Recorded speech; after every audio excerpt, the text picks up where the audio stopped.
Police जो है वो आत्मरक्षा गोली चलाती है। कभी अपराधी के सामने झुकने वाला व्यक्ति नहीं हो। गोलियां चलाई जा रही है, सरेंडर करने के बाद भी जो है गोली मार दिया जा रहा है।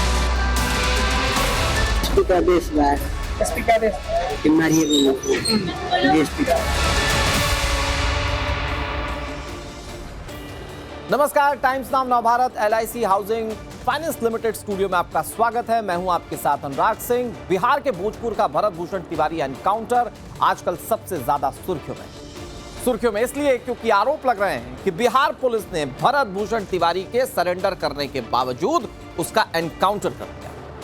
वैसे अगर यह एनकाउंटर कहीं रात के अंधेरे में हुआ होता या फिर किसी आदतन अपराधी का होता तो शायद इस एनकाउंटर की इतनी बातें नहीं होती, लेकिन भोजपुर के बिलौटी गांव में यह कथित एनकाउंटर पूरे फिल्मी अंदाज में ड्रामे के साथ, क्योंकि जिस भरत भूषण तिवारी का एनकाउंटर हुआ वो लगातार फेसबुक पर लाइव था, दुनिया उसे देख रही थी, लेकिन शायद एनकाउंटर करने पहुंची पुलिस को यह नहीं पता था। भरत भूषण को वहां के स्थानीय लोग एक सोशल एक्टिविस्ट के तौर पर देखते हैं। उनकी समस्याओं को लेकर जो सिस्टम से लड़ने के लिए तैयार हो जाता है, इस तौर पर इलाके के लोग भरत भूषण तिवारी को देखते हैं।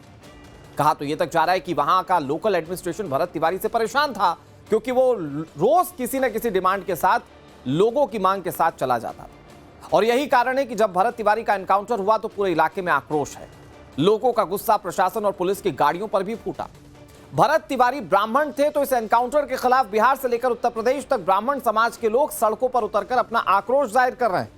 लेकिन सवाल यह कि क्या सिस्टम से लड़ने के लिए सिर्फ हथियार उठाना ही एक आखिरी रास्ता है, जैसा कि भरत भूषण तिवारी ने किया? सवाल यह कि आज का यूथ क्या इतना निराश हो चुका है कि उसे हथियार उठाना पड़ रहा है?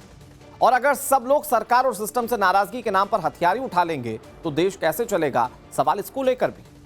इन सब के बीच उस सरकारी डॉक्टर का बयान सामने आ चुका है जिसने भरत तिवारी को प्राथमिक उपचार दिया था। डॉक्टर ने खुद बताया कि कम से कम 4 से 5 गोलियां मारी गई थी और भरत तिवारी की हालत बेहद नाजुक। डॉक्टर के मुताबिक भरत तिवारी का बचना मुश्किल था। ऐसे में सवाल यह है कि क्या सरेंडर के बावजूद 4 से 5 गोलियां मारना पुलिस के लिए जरूरी था? भरत तिवारी पर पुलिस की टीम ने अपना गुस्सा निकाला, ऐसा प्रतीत होता है इस पूरे मामले में। सबसे पहले आपको डॉक्टर का बयान सुना। पैर में और एब्डोमेन के नीचे वाले हिस्से में गोली लगा हुआ था। हम लोगों के पास जब आया तो उसका पल्स वगैरह बहुत ही नहीं, शॉक में था मरीज, बचने के हालत में नहीं था। उसमें गोली 4-5 गोली के आसपास लगी है उसको, लेकिन दोनों पैर में ही लगी है। दोनों मतलब सारी गोली पैर में ही लगी है। इस बीच बिहार सरकार ने भरत तिवारी एनकाउंटर की न्यायिक जांच के आदेश दे दिए हैं। दूसरी तरफ मानवाधिकार आयोग से भी शिकायत की गई है, जिसके बाद बिहार के आला अधिकारियों को तलब किया गया। इसके अलावा सुप्रीम कोर्ट में भी इससे जुड़ी याचिका दाखिल की गई। दूसरी तरफ बिहार पुलिस अब इस मामले पर अपनी गलती को मान रही है, लेकिन पुलिस ने सेल्फ डिफेंस की एक शील्ड भी तैयार की। भरत की मां चाहती हैं कि इस मामले में दोषी जो भी हो उसे फांसी की सजा हो। हमारा नजर में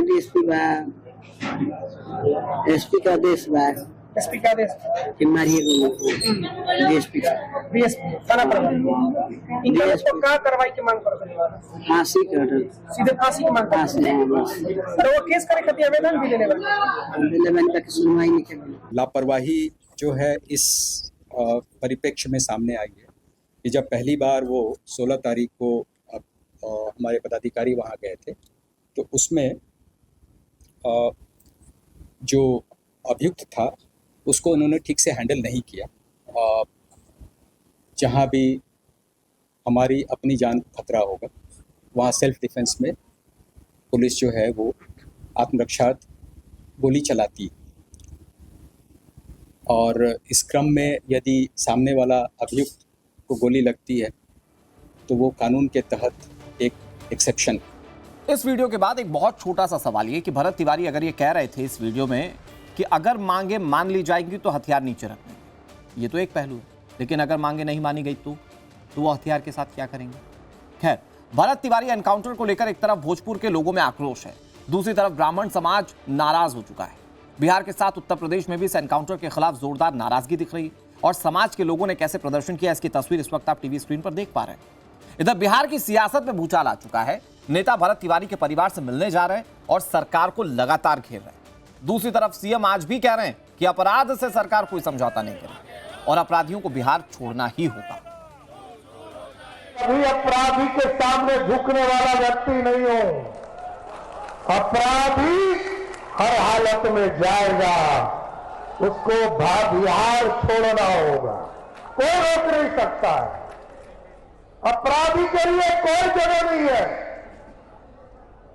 ये बिहार है, कितना भी सोचो, कितना भी अपराधी के पक्ष में रहो, कुछ नहीं फर्क पड़ता है। सरकार की जिम्मेवारी है, जनता के जनादेश का आदेश है। सरकार सजगता के साथ इस ओर कदम बढ़ा रही है, लेकिन कोई निर्दोष या किसी को बदले की भाव या नकारात्मक मानसिकता से परेशान नहीं होगा। सरकार की हमारी जिम्मेवारी है। सम्राट चौधरी जी से बिहार नहीं संभल रहा है। निर्दोषों पर गोलियां चलाई जा रही हैं, छात्रों पर लाठी चलाई जा रही है। जो भी न्याय और अधिकार के लिए लड़ रहा है इस राज्य में, उस पर जो है सरकार जो है अपराधियों को तो संरक्षण दे रही है। निर्दोष जो जायज सवाल उठाते हैं, जो नीट पेपर लीक के मामले में जो छात्र प्रदर्शन करते हैं, बीपीएससी के मामले में जो लोग छात्र प्रदर्शन करते हैं, उन पर लाठियाँ बरसाई जा रही हैं, गोलियाँ चलाई जा रही हैं। सरेंडर करने के बाद भी जो है गोली मार दिया जा रहा है। तो इस तरह का हालात इसलिए आ गया है क्योंकि बिहार सरकार के पास कोई काम बचा नहीं। दर्शकों, इस मामले को लेकर सोशल मीडिया पर एक जबरदस्त बज़ बना हुआ है।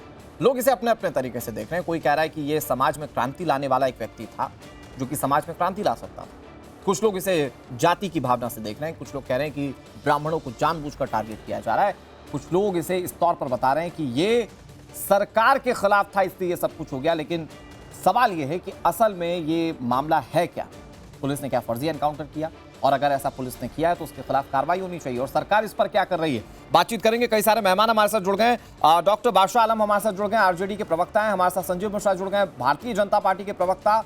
एलन राव हमारे साथ जुड़ गए, पूर्व डीसीपी हैं दिल्ली पुलिस के। सभी मेहमानों का बहुत बहुत स्वागत है। मैं शुरुआत संजीव मिश्रा जी आप ही से करता हूं। ये सर क्या चल रहा है इस मामले में? क्योंकि इस मामले में मतलब जो ये एनकाउंटर वाला मामला था, जिसे लोग कह रहे हैं ये हत्या है, इस मामले में न्यायिक जांच के आदेश दिए जा चुके हैं। इसके बावजूद भी कई नेता पीड़ित परिवार से मिलने गए, अलग अलग तरीके की बयानबाजी हो रही है। अभी आपने तेजस्वी यादव को सुना, वो कह रहे हैं कि सरकार अपराधियों को संरक्षण दे रही है और क्रांति लाने वालों को गोली मार रही है। देखिए, घटना के पीड़ित परिवार से मिलने का अधिकार हर नेता को है, हर समाज सेवी को है। घटना का माने जायजा ले, पीड़ित परिवार से मिले, जानकारी रखे, जानकारी प्राप्त करे।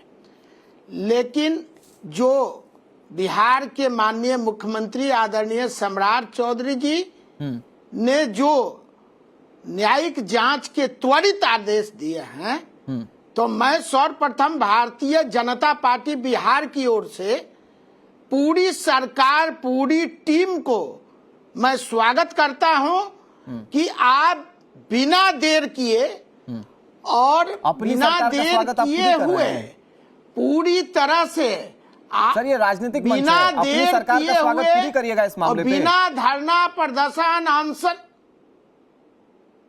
आप मैं क्या कर रहा हूँ, आप सुन तो लीजिए। हाँ। आप सुन लीजिए। सुनने के बाद ही ना कह रहा हूँ साहब, आप तो अपनी सरकार की तारीफों के कसीदे कर रहे हैं। मुख्यमंत्री, अरे मजबूरी थी साहब न्यायिक जांच करवाना, जिस तरह से प्रदर्शन हो रहे थे आपके खिलाफ। नहीं सुन तो लीजिए। हाँ। कि जो मुख्यमंत्री जी के स्तर से जुडिशियल इंक्वायरी की बात हुई है जी, वह काबिले तारीफ है कि पूरी सरकार ने बहुत तेजी से, मजबूती से कदम बढ़ाते हुए। मैं समझता हूं इस बात को कि आप भारतीय जनता पार्टी के नेता हैं और आप तारीफ करेंगे, ठीक है सब, आप वो कर लीजिए। मैंने इतना मंच आपको दे दिया। मेरा एक सवाल है, मेरा सवाल ये है कि आज जो ये प्रदर्शन किया जा रहा है, जो लोग कह रहे हैं कि पुलिस ने हत्या कर दी है भरत भूषण तिवारी की, उसके पीछे के बहुत सारे फैक्ट्स हैं।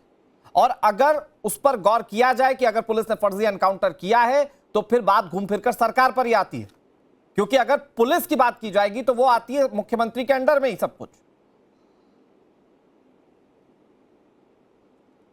देखिए, पूरी सरकार आदरणीय मुख्यमंत्री सम्राट चौधरी जी के नेतृत्व में चल रही है।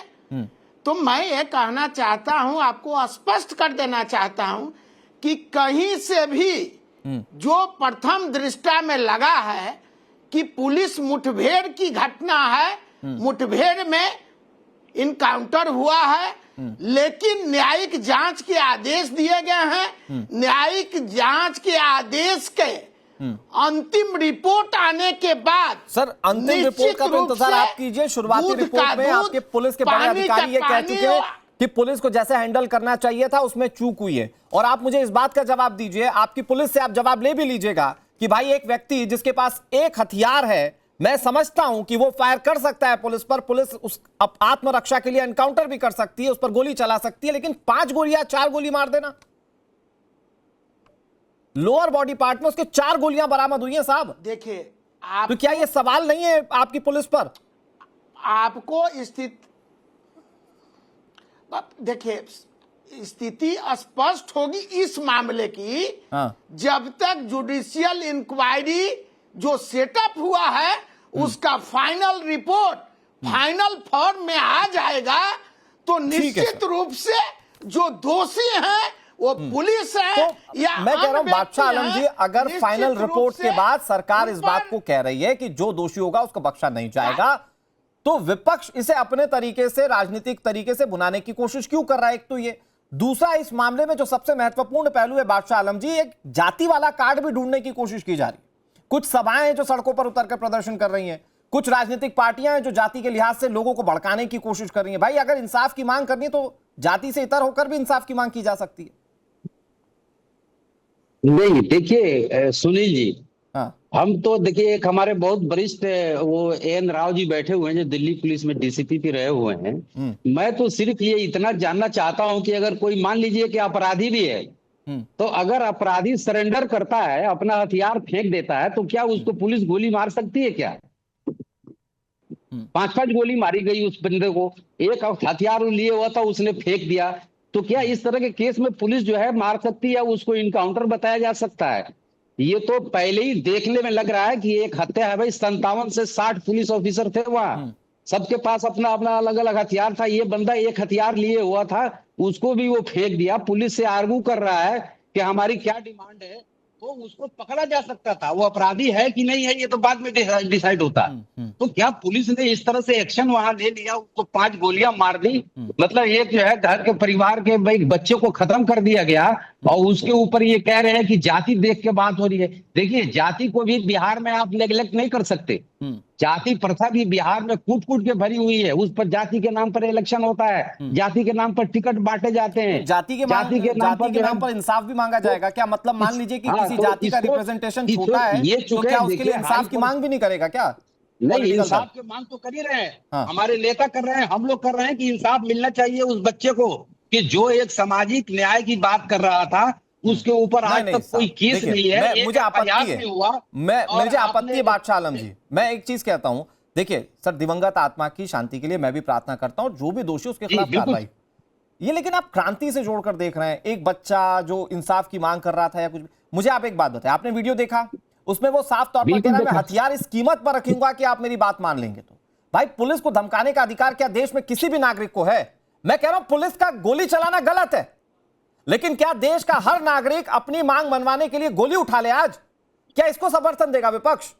नहीं, इसको विपक्ष समर्थन कहां दे रहा है भाई? किसी भी पुलिस को हथियार दिखाना जो है, ये हम उसको जो है जस्टिफाई नहीं कर रहे हैं, वो इलीगल है। लेकिन उसके बाद अगर हथियार नहीं फेंकता तो क्या होता, इस पर जाने के बजाय उसने हथियार फेंक दिया पुलिस वालों के सामने।